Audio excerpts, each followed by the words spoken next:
We all might have heard the saying, no pain, no gain.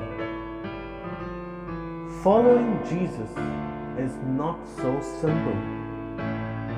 At times, it may lead us to face division, opposition, resistance, and persecution.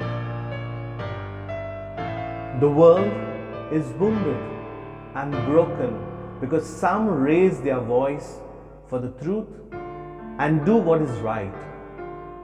In the Gospel, Jesus reminds us of the consequences that we may have to go through in our lives if we stand for gospel values.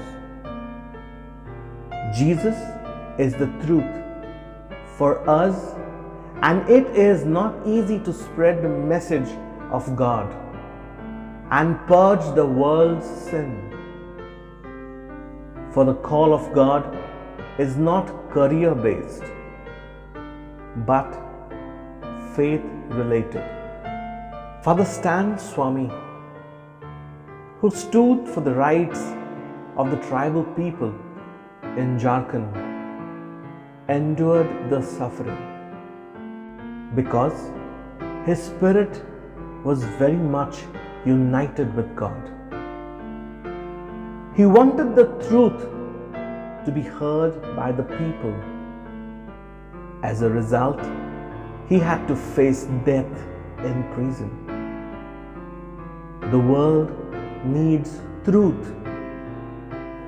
The cost of living the truth and spreading it is reflected in today's readings. Jesus is the founder and perfecter of our faith. Let us continue to draw inspiration and imbibe the Spirit of Jesus in our lives too. And He will give us the strength to go past the hurdles thrown in front of us.